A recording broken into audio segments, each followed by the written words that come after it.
Wine collecting is a fun and rewarding hobby, whether you're opening a bottle to share with friends or selling it later for a profit when its value appreciates.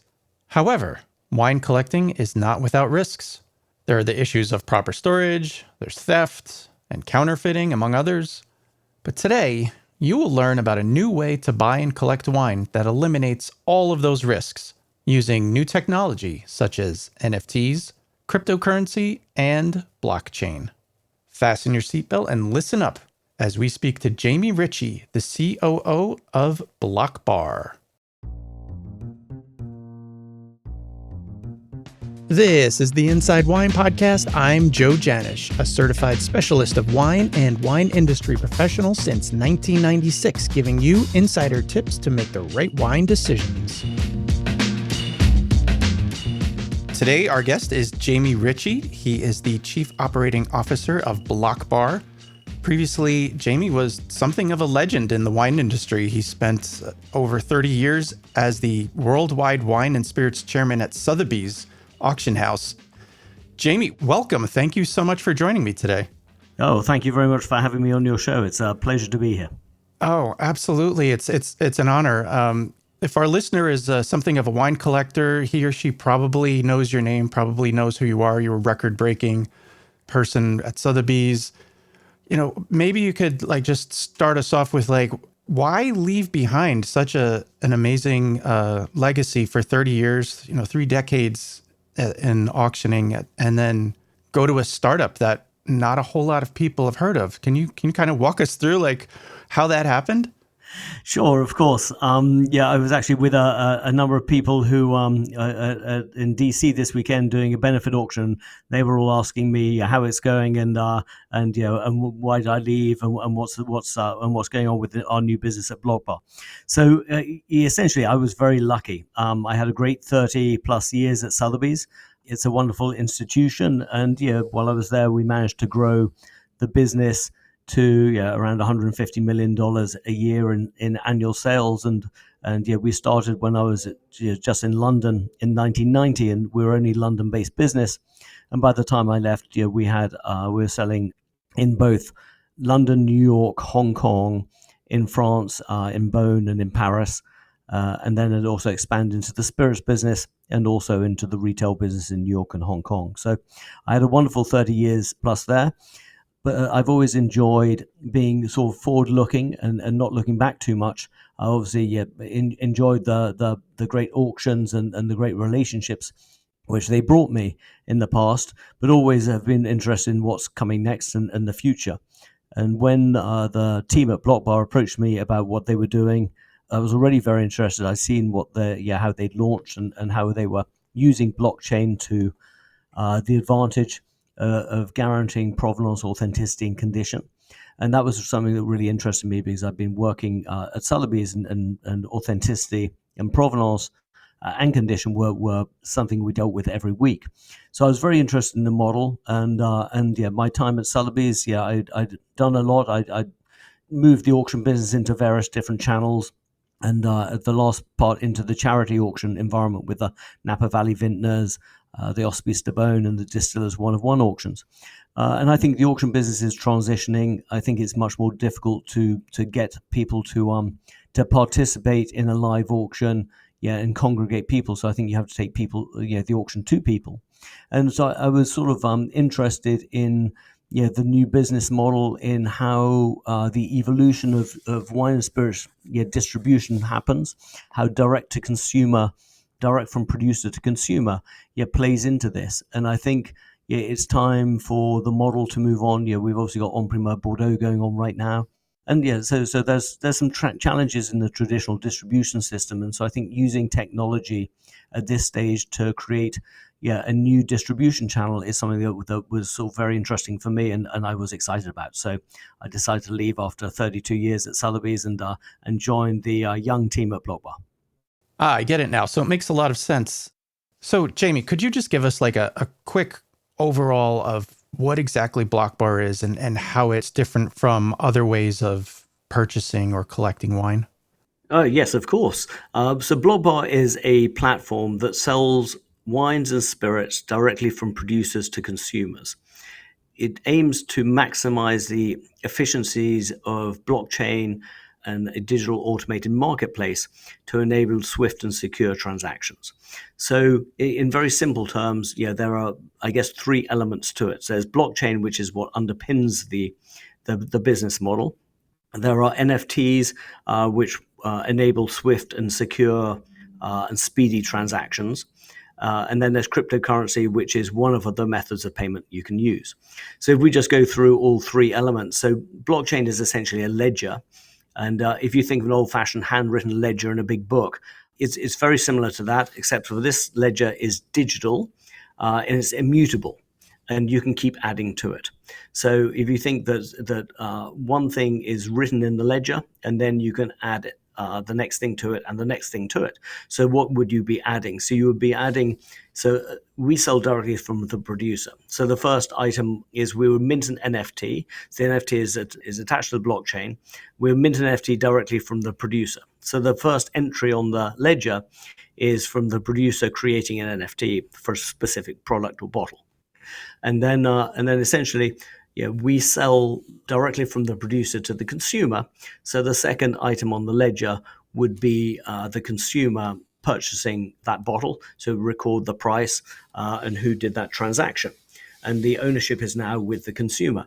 If that consumer then subsequently gifts it or sells it to someone else, then the ledger is automatically updated with that transaction, records again the price, the timing, the ownership. And so the blockchain is really just the ledger that is recording the transactions. It's immutable, it can't be changed, and it can be added to. And then cryptocurrency, so with any of our transactions, whether they're done on the website or the app, you can pay using ETH, or that's Ethereum, and that's one of the types of payment. You can also use your credit card and pay in US dollars using any credit card, or you use US dollars and wire transfer. And so there are three methods of payment. There is ETH, Ethereum, there's credit card, and there's wire transfer. And so there's no sort of hindrance to doing it, but obviously, yes, we do price in both ETH and in US dollars, so people can look at the different exchange rates and work out that. About just around half our payments we receive are in ETH, and half are in US dollars. And I would say that the transition has been more towards US dollars than ETH as we've expanded the business. In terms of the NFT, an NFT is a non-fungible token, and the important word is really token. So we're using the token in the best possible way, which is it's an asset-backed token. So every single token that we sell has an asset behind it, and that asset is either a bottle or a case or a cask of wine or spirits. And so where NFTs got a negative connotation was really in the digitally native NFTs, where you can't really judge the value of what you're buying and what the NFT represents. Whereas we only sell asset-backed NFTs, and so every asset is a bottle, a case, a cask. And so the NFT has a smart contract attached to it, and the smart contract defines the terms. So, for example, if anyone was to resell something, there's a 10% fee, 5% goes to Blockbar, and 5% goes directly back to the original producer. And so the smart contract enables transactions to happen immediately and swiftly and very securely. And so you can think of a token as a coat check ticket. The coat check ticket, when you give in your coat, you get a token. When you want your coat at the end of an evening, you give your token back and you receive your coat. So once the consumer has bought a token, they own the NFT, the digital token for it, which can be redeemed at any time. In the meantime, while they own that token, they can do nothing with it. They can just store it, store their property, and we will store it for them. They could also gift it to someone, and that takes about 2 minutes to gift it to someone. They could sell it. We have a secondary marketplace on Blockbar, blockbar.com, or we have an app as well. And so they can sell it. They choose the price to list it at. And obviously, if anyone buys it, then the transaction happens automatically. And they can obviously redeem it, which is they can request to have physical possession of the bottle delivered to them, in which case we burn the NFT and the bottles are shipped directly to their delivery address. And we can ship to about 30 different countries around the world. Oh my. Where's all the product held? So with the NFTs, the interesting thing is we can sell wines and spirits while they're still in barrel or cask, and we can sell them in once they've been bottled. And obviously, so essentially, what happens is if we're selling something that has not yet been bottled, the wine or spirits will be with the winery or distillery. When they are bottled, then we take possession of them. We ship them to our warehouse locations, and then we're responsible for the storage and the insurance on those bottles until the person who owns them wants to redeem them. So yeah, if we're selling something that's already in bottle and already in our warehouse, then it's already in our warehouse. If it's something that's in barrel, for example, an Emprimeur Bordeaux or a cask of whiskey, and it's going to be bottled at a later date, then essentially those are obviously still lying with the distillery or the winery, and at the time of bottling is when we take possession of them. Okay, so I can feel pretty secure that the bottle's in a good spot and being taken care of.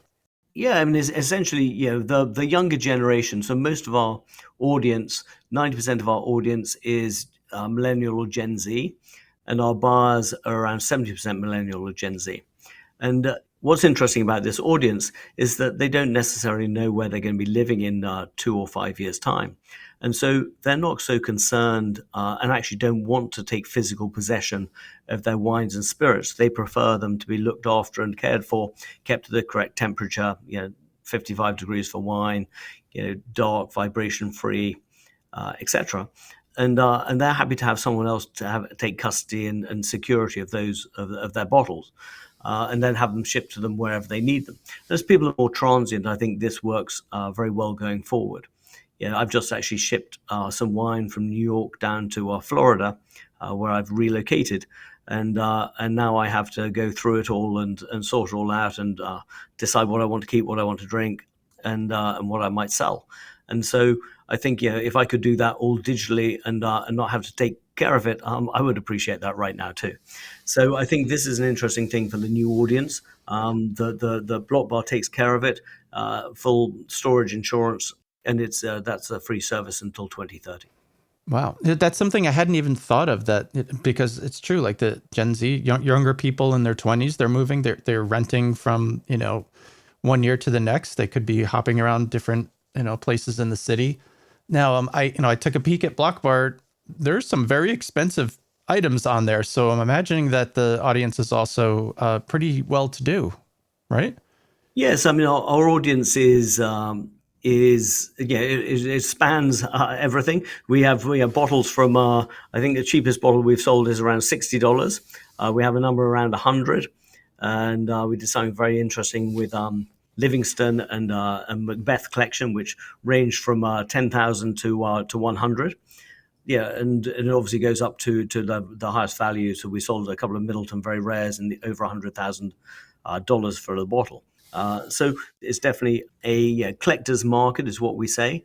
Obviously, you can pay using a cryptocurrency called Ethereum, and so you can pay in ETH, or you can pay in US dollars via a credit card or wire transfer. So whilst the elements of cryptocurrency have certainly had negative press, they're now coming back, and the values have been increasing pretty significantly. And so there's obviously people who trade and price in ETH, and people who trade and price in US dollars. I'm obviously a US dollar person. Yeah, on my side, I do have ETH in my wallet. I've set up a crypto wallet at Coinbase, and it's actually relatively easy to navigate and to transact. And the NFT is linked to a smart contract, and so that enables a automated, secure transaction to take place. So if you sell something, everything is automated. The funds go directly to your wallet. Wow. So I'm still trying to wrap my head around crypto, but this sounds like you don't necessarily have to be a wine or spirits aficionado. You could just be wanting to have fun with crypto and collectibles and that sort of thing. Are you seeing that as part of your audience, or you're not really sure? Yes, and we're definitely seeing the people who are heavily involved in crypto. Obviously, you use it to transact on our site, and I think we're a collectible site, but but I think, when I was at Sotheby's, people always asked, are people buying for investment or to drink? And I think people buy for three reasons. One is to consume, to enjoy. One is to build a collection, and one may be for whatever they're buying to appreciate in price. And I think normally it's either two or all three of those things that play into people's desire to collect. I don't think people really collect something that they have no interest in. So even if someone's in the is heavily in the crypto world, I think if someone have an interest in wine or spirits to participate in our site. So I think you're still you still have that sort of passion and interest and excitement that comes through the regular channels as well as the as blockchain, NFT, and cryptocurrency channel. Okay. And again, like I took a quick look at Blockbar, and it looked like there were a lot of spirits on there right now, things that are kind of, for lack of a better term, almost like a one-off type of product, like really almost looks like publicity stunt type of stuff. But you obviously have also a very deep knowledge of wine collecting, and I imagine that's part of why you joined Blockbar, is to kind of bring more wines into this channel. This is going to be more than just a publicity stunt, Blockbar. This is like a new kind of platform. Could you kind of like get into that part of it? Sure. I mean, you raise a very interesting point. So, Blockbar was founded by the founders of Duty Free Americas, and so which is the largest duty free business in the Americas. So it's over $2 billion in sales, and that business is 99+% spirits. And so the founders come out of the spirits world. They're very familiar with all the producers and the way the spirits work, and obviously in the duty free environment. And so the first couple of years were heavily focused on spirits and the sale of spirits. And so my joining is obviously, my background is, even though I did start the spirits business at Sotheby's in 2019 with the Ultimate Whiskey Sale, my background is more wines and spirits. And so we are looking to, obviously add wine as a more robust category to Blockbar. We'll continue to grow the spirits business, and with launch, we'll be really launching wine in a more broad category coming in September. Our intention would be for it to be 50% wine, 50% spirits, but the market's going to dictate what those numbers are. We've just actually launched yesterday a sale of Garrus, the wine, the top rosé, the most serious rosé, made by Chateau d'Esclans, which also is responsible for Whispering Angel. And we just actually launched the first ever barrel sale of Garrus, which is taking place right now on the Blockbar website. And we're selling a barrel in quarters, so we've fractionalized it into 4 pieces.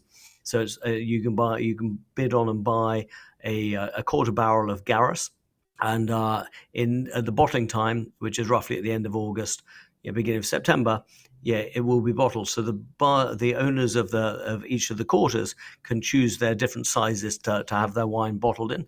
It could be bottles, magnums, 3-liter double magnums, or 6-liter bottles, Methuselahs. And so they'll be able to choose their bottling sizes, and then essentially the NFT, which represents a quarter barrel, will be converted into the different unit sizes for the bottles, magnums, double magnums, and Methuselahs. And so so what will happen? Go from one NFT where you could sell your quarter barrel as a quarter barrel, it'll then convert into individual units depending upon your bottlings. And so it'll be 6 bottles, 3 magnums, 1 double magnum, 1 Methuselah. And obviously you could resell some of those on the Blockbar marketplace, and you redeem the rest. You could redeem them all. You can do a little bit over time. So it gives the ability for someone buying to have more fun and interest and enjoyment in terms of choosing their bottle sizes, choosing how much to redeem at any given time, choosing whether or not to sell or gift any of those bottles. So what we're trying to do with Blockbar is to provide a good reason for having an NFT and using blockchain, and to be innovative and creative about what we're doing. In this release, we've set up a new leaderboard technology, which is a method of auctioning. We're obviously auctioning 4 of the same things because it's 4 quarter barrels.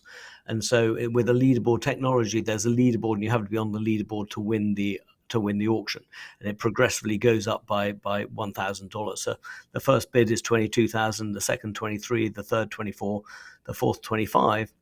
And if someone bids 26,000, the person at the bottom of the leaderboard, because there's 4 items on the leaderboard, falls off and is no longer going to win anything. So they would have to go back into first place at 27,000. So again, bringing some innovation around the technology, around the experience, yeah, which is fun and enterprising and entertaining, and adds a little gamification as well. That's amazing. Like this is a whole new way to look at futures.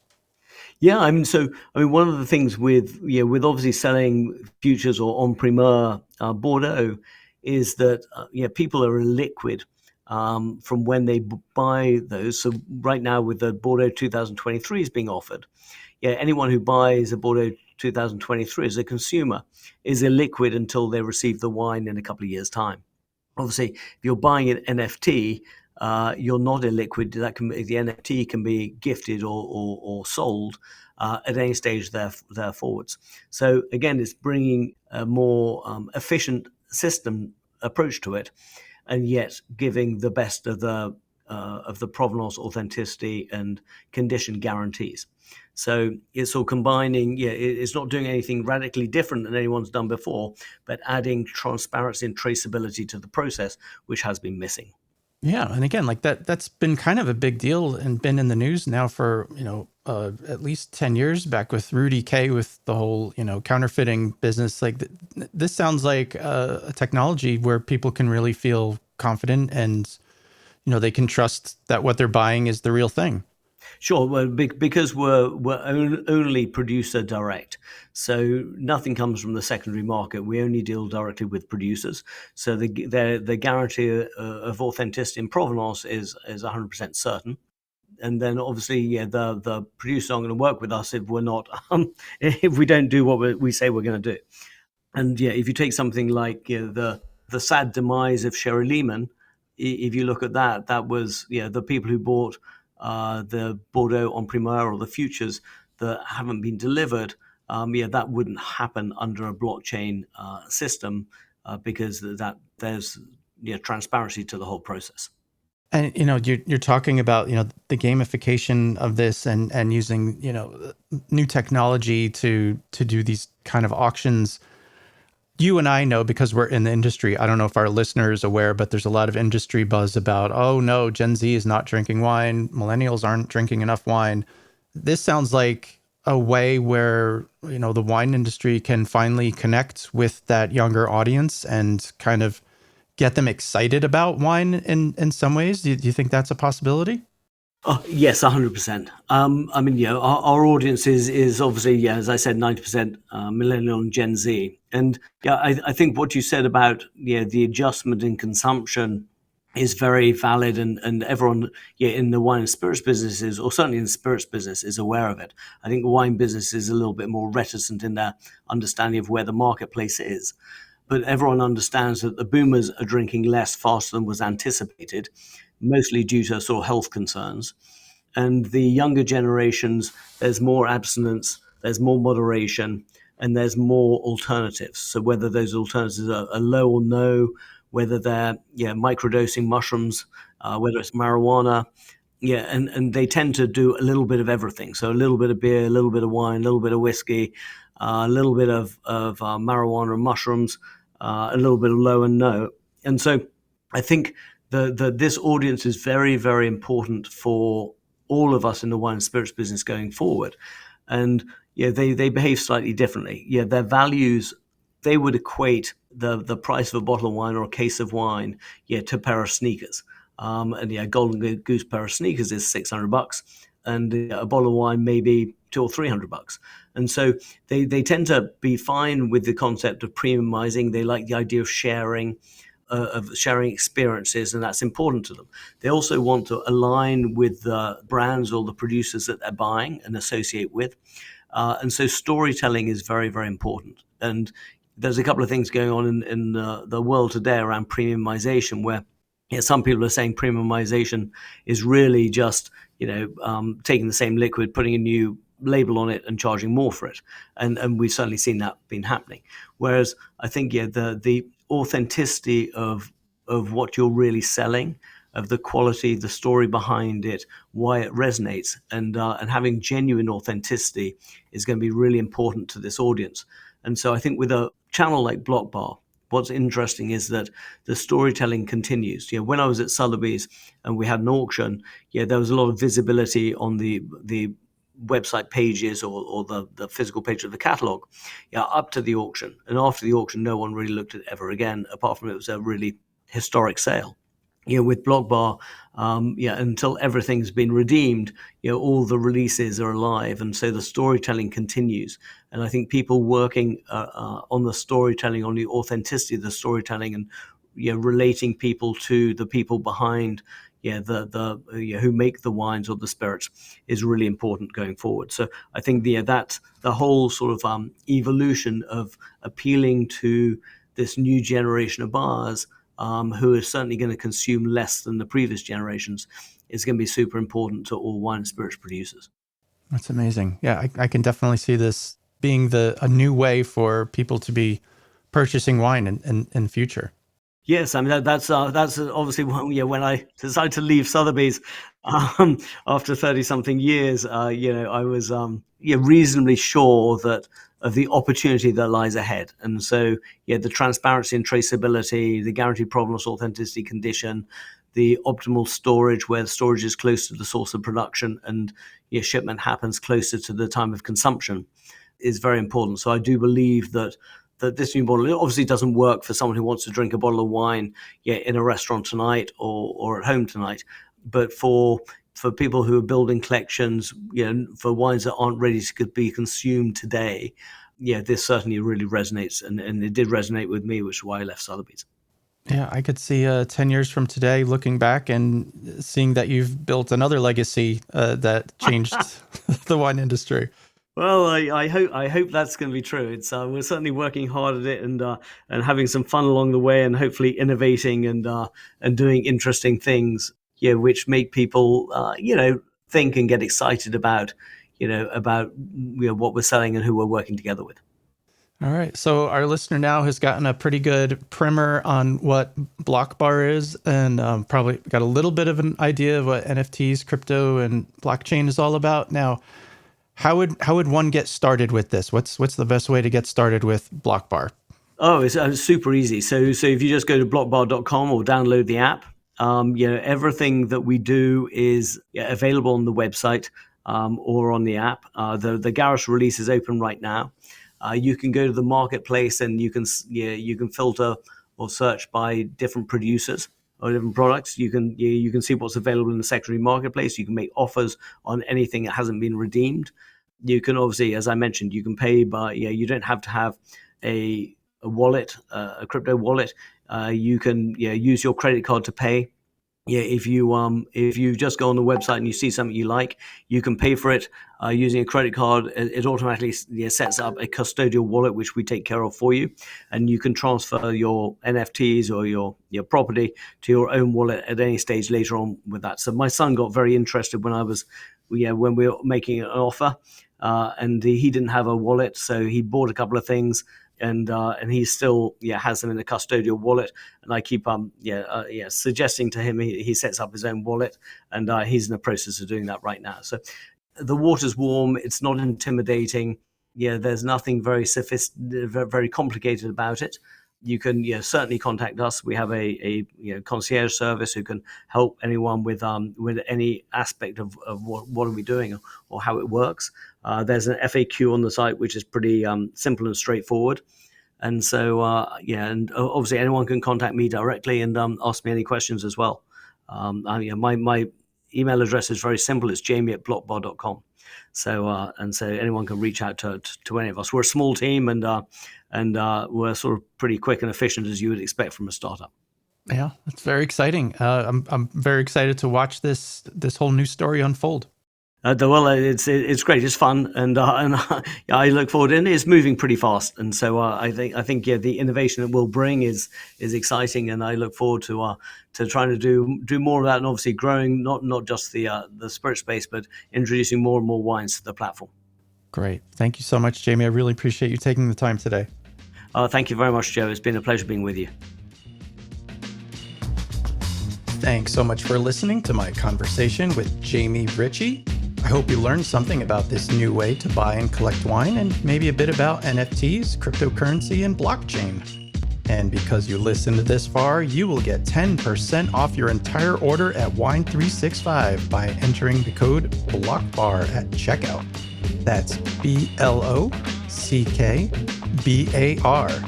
To learn more about Blockbar and Jamie Ritchie, check the show notes. I'll be back again in about 2 weeks. In the meantime, please remember, wine is food. It comes from a place. Enjoy it responsibly.